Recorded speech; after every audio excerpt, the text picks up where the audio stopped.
Hello, everyone. Today I want to talk about a fascinating book,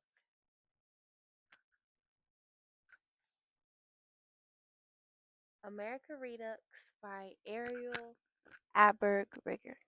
This book looks at what it means to live in America today. America Redux tells the stories of different characters who represent various parts of American life. In this book, you will meet immigrants, people from different backgrounds, and those facing tough challenges. This book really shows the many sides of our country. I personally really enjoyed this book. For one, I liked how the author mixed personal stories throughout the book to make it seem more human to the reader. He also mixes the personal stories with bigger ideas about society. Me personally, it made me think about my own experiences here in America. I will say sometimes the story did slow down, like towards the middle, but because of the personal experiences and the human ideologies given in the book, it helped me keep reading. And not only did it keep me reading, but it kept me interested. This book made me feel a lot. It opened my eyes to the struggles people face and made me feel more empathetic. I would recommend America Redux to anyone that feels like they need a more insight on how other people live. If they want to understand what other people go through or see from a different perspective, this is definitely the book for you. This is also a great book for readers that want to think while they read. This book makes you think on a level that you would never even think you would be able to think on. This quote says, "When we melt in the pot, we usually become charred dust at the bottom."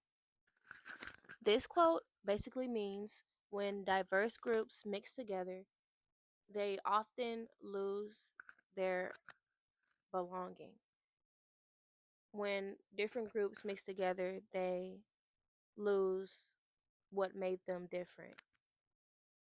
So, in a way, this quote is not in a way. This quote really stood out to me because it makes so much sense to me. Because in history classes, when we learn about the Native Americans and the Europeans, the Native Americans lost all of their culture. Their culture was stripped from them, and they had to turn to the ways of the Europeans.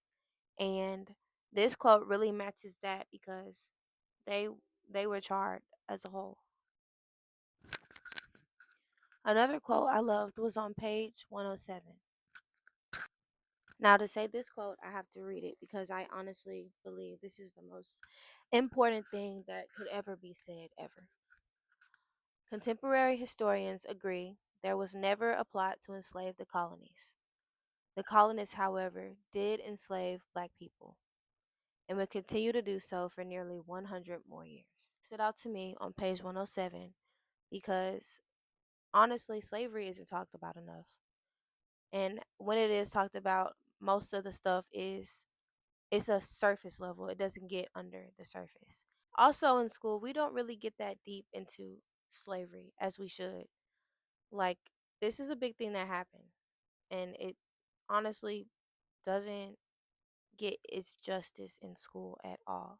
All I'm basically saying is the surface level is not just. We need to dig deeper and I hope that someday the school system fixes that. But that's a story for another day. To wrap it up, America Redux is more than just a book. It's a look at what America is today, what America's past was, what America has been through, and what America is going through. If you're curious about different experiences and want to challenge your way of thought, I definitely recommend this book. Thank you for listening. I hope you consider reading America Redux.